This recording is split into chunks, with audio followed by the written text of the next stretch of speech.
Hi there. In this video, we'll be covering how can I research my family history. This topic is one of my favorites. It is so meaningful and so interesting when we can dive into the past. The past holds secrets and clues for us. Secrets and clues that can inform the way that we live, the way that we approach our lives, and the way that we carry forward. If you're interested in researching your family's history, you're in the right place. By the end of this video, you will learn some of the best places to find information about your family, how to prioritize the information you receive, and how to organize it. And stay tuned until the end of the video for an opportunity I really think you're going to enjoy. Let's dive in.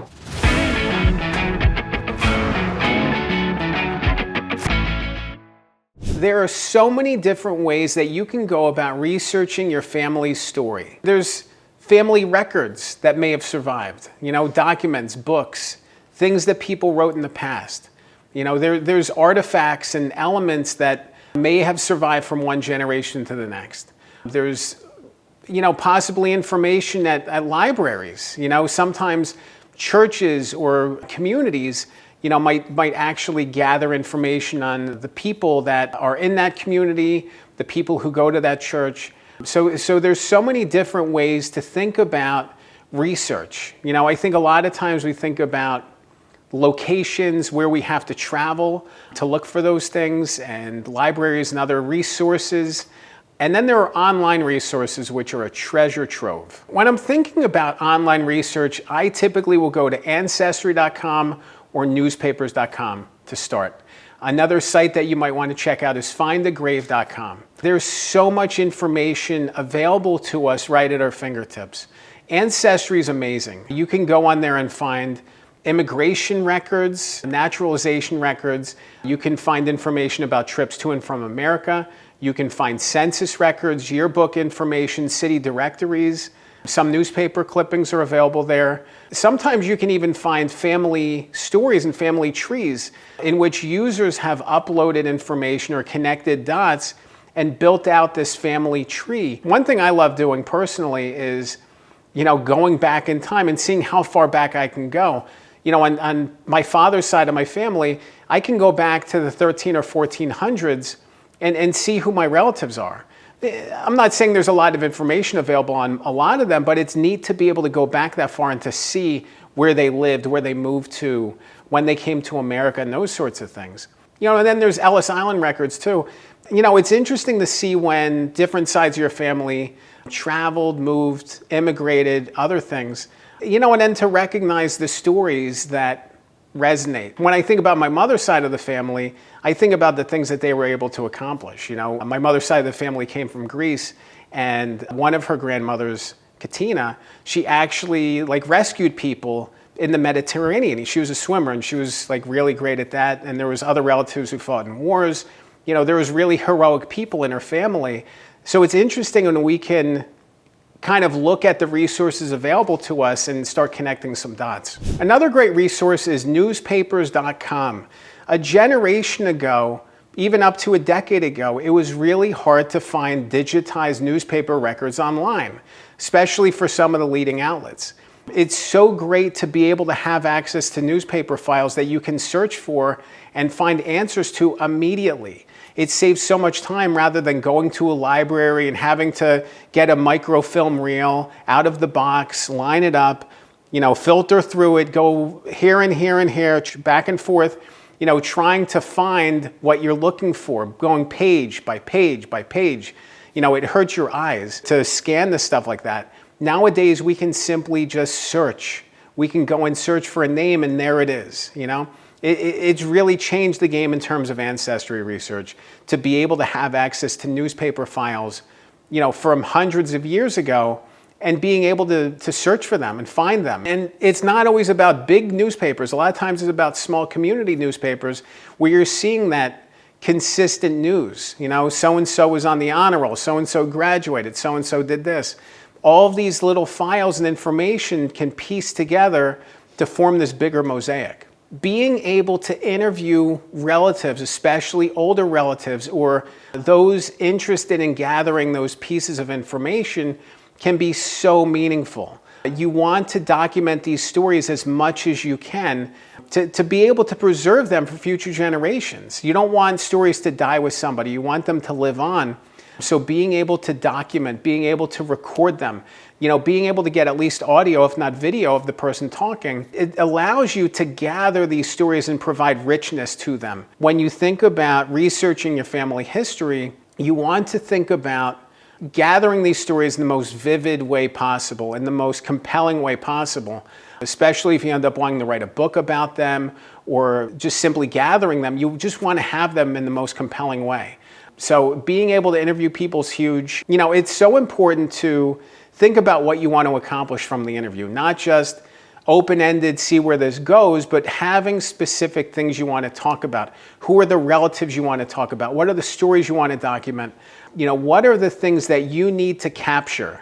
Because being able to do that, being able to get the stories you need is going to make it easier for you. Then you can go deeper on certain things. Hey, I want to talk more about Joe. Joe did this, Joe did that. Let's talk more about Joe.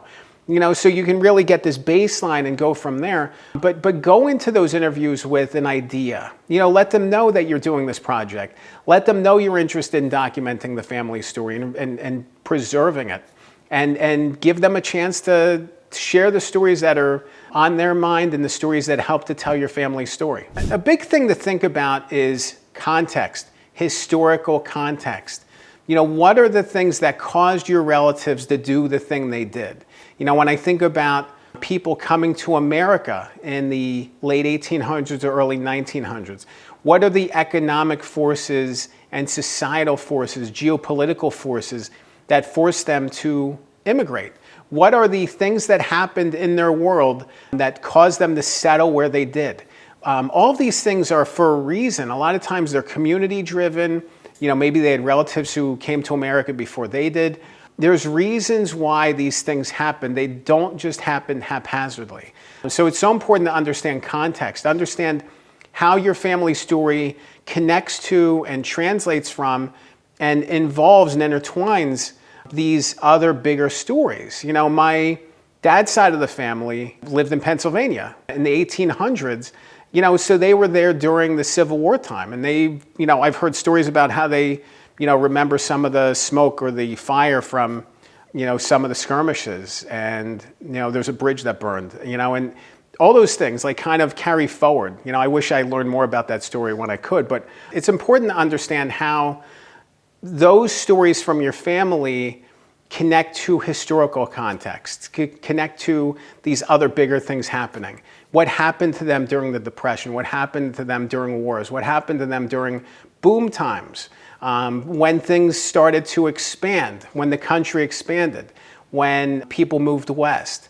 Where did they go? A lot of times when we think about people settling into America, why did they settle where they did? There's reasons for those things, so it's important to understand context and understand the forces that led them to take the path that they took. Visiting these places from the past is meaningful. Obviously, you can't always visit everywhere. Sometimes houses and streets don't exist anymore. Sometimes towns don't exist anymore. But it's so important to be able to think about what places can help to tell the family story. What places can provide context clues. Maybe there's another country you can travel to that they came from. So it's important to be able to walk in those shoes. It's important to be able to step into the past. And it's important to understand how those visitations, how those steps can help you tell this bigger story. Once you do all this research, organization matters. If you want to be able to preserve it and document it and keep it for future generations, you want to have a central place. And that isn't just a file box. It isn't just a drawer where you keep things. Maybe it's Dropbox, maybe it's Google, maybe it's somewhere else. You want to have these files readily available for people, and you want to organize them in a way that's conducive for people to want to read further, not just page 1, page 2, page 3 on forward.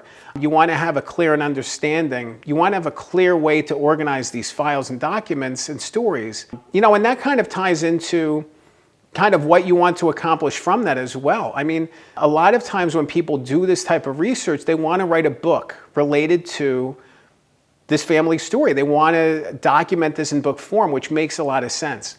So it's not just about the research side, it's about what you want to do with this. And maybe you just want to organize it, that's fine.